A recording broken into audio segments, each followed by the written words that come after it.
The United Kingdom is a truly cozy and magical place filled with some of the world's best cities, iconic castles, and a wonderful and welcoming culture.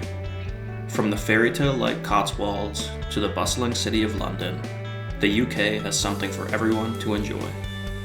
But before we get into the top 5, what's up guys, my name is Adam, and welcome to Trip Itinerary. I wanted to take some time to say thank you because we recently hit 150 subscribers.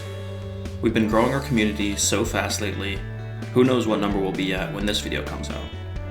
But anyways, thank you so much to all my subscribers, and if you're new to the channel and want to join in, click the subscribe button, and leave a like on the video if you enjoy. Alright, without further ado, let's get into our number 5 spot, Edinburgh. Edinburgh is a cozy, medieval, fairy tale-like city located in Scotland's beautiful southeast region. And for my Harry Potter lovers, Edinburgh is widely considered to be the city that inspired the series. The drive from London is about 8 hours, but please don't let that stop you, because Edinburgh is the UK's best hidden gem. As soon as you get to Edinburgh, you are greeted by its magnificent castle, located on this tall plateau called Castle Rock, which has actually been inhabited by humans as early as 1200 BC.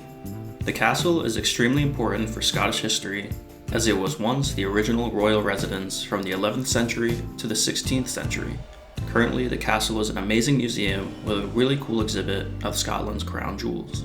Just outside the castle entrance is Royal Mile, which is a stretch of medieval cobblestone roads that take you right to Edinburgh's Old Town. Here you can walk through and visit classic Scottish pubs, explore Scottish local shops, listen to the Scottish bagpipes, and even spot men in their Scottish kilts. At the end of the Royal Mile, you'll find yourself at the beautiful Holyrood Park, gazing at the gigantic extinct volcano that is named Arthur's Seat. This amazing landmark is an amazing short hiking spot in the middle of the city. I was able to hike up there fairly easily, and at the top, I was absolutely taken aback by what is one of the most amazing views I've seen in my lifetime. If you find yourself in Edinburgh, definitely don't skip out on Arthur's Seat. You will not regret it. There's just so much more I can say about Edinburgh that I can't fit into this video, so I'll leave a link to some more things to do in the description down below. Moving on to our number 2 spot, we're heading to Wales to visit the iconic Snowdonia National Park. Snowdonia National Park is a vast mountainous region in North Wales. The park contains 15 different mountains that are over 3,000 feet high, including its tallest and most famous, Snowdon. What makes Snowdonia so special though is the beauty that it provides. From peaceful treks exposing lush, colorful landscapes, to abandoned medieval castles asking to be explored, to the small towns located within the park where you can experience the amazing Welsh culture.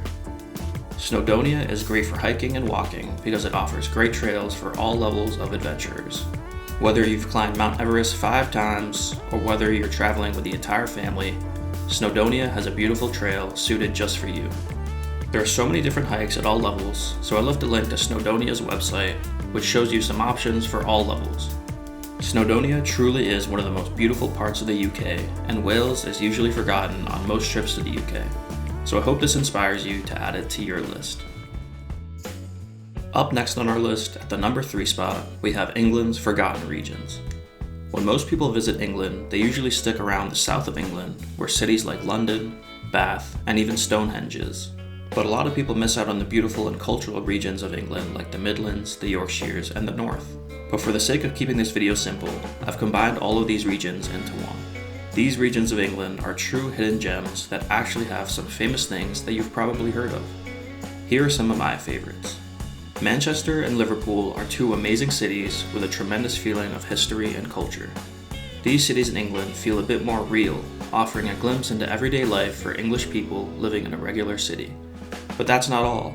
These cities have amazing history, whether it be their football heritage, their rock and roll bands like the Beatles or Oasis, or even their impact on England's great industrial revolution. I'm an avid Manchester United fan, so one thing I'll add on is to visit Old Trafford and catch a game if possible. Regrettably, Anfield in Liverpool is also a great stadium to visit. English football culture is unlike any other, especially in 2 of the most famous stadiums in the world. Another one of my favorite places is the Cotswolds.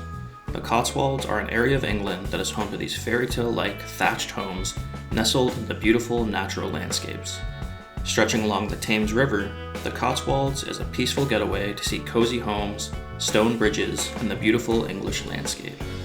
Another area that I recommend is the Lake District National Park in England's northwest.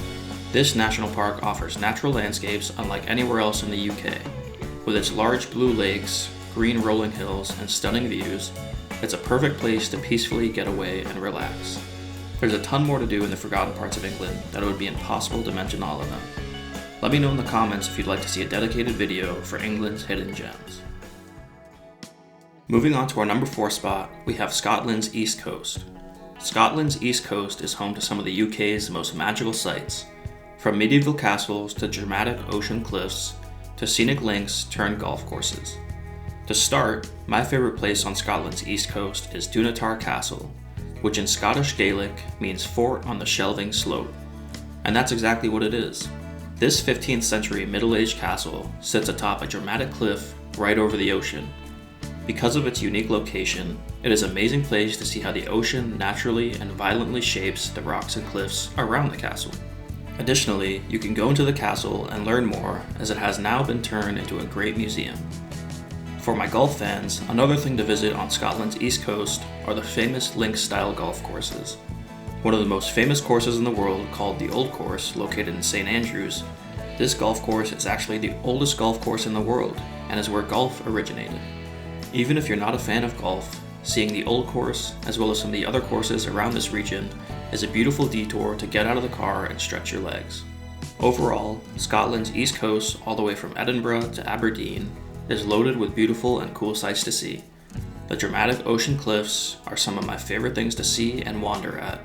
I would highly recommend driving along Scotland's East Coast when making your way up through the UK. Now last, but definitely not least, at our top spot, we have London. As one of the most famous cities in the world, it definitely lives up to this credit.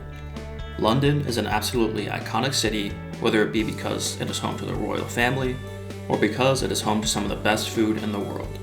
London has so much to offer for all types of people, but here are my favorite things to see and do in London. To start off, one of the best things to do in London is to walk along the River Thames. The river is so iconic to London and English history, but it is also where you'll find the most famous bridge, Tower Bridge, which is a beautiful bridge with 2 amazing towers on either side.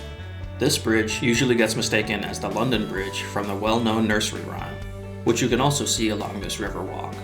There's plenty of other things to see along the river, and is overall a great and enjoyable walk to see the London skylines. At the end of the walk along the river, you'll come to one of the most iconic structures in the world, the Big Ben Clock Tower.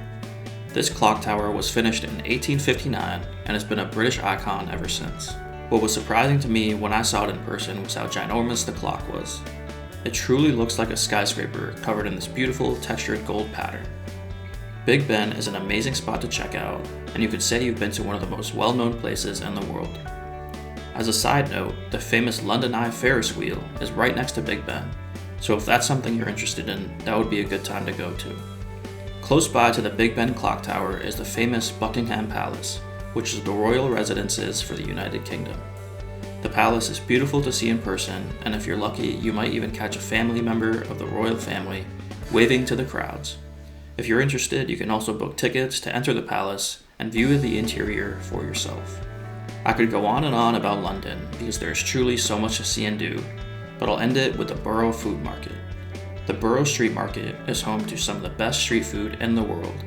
It is an open-air food market that serves up everything from artisan coffee to amazing baked goods to British classics like fish and chips.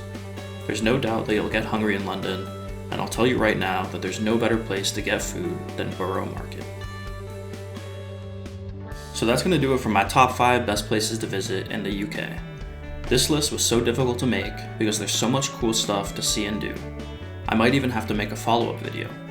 But anyways, I hope you enjoyed the video and learned something new. If you did, click the like button and subscribe if you want to see more of my content. Also, leave a comment on which part of the UK is your favorite. Thanks for watching, and I'll see you guys next time.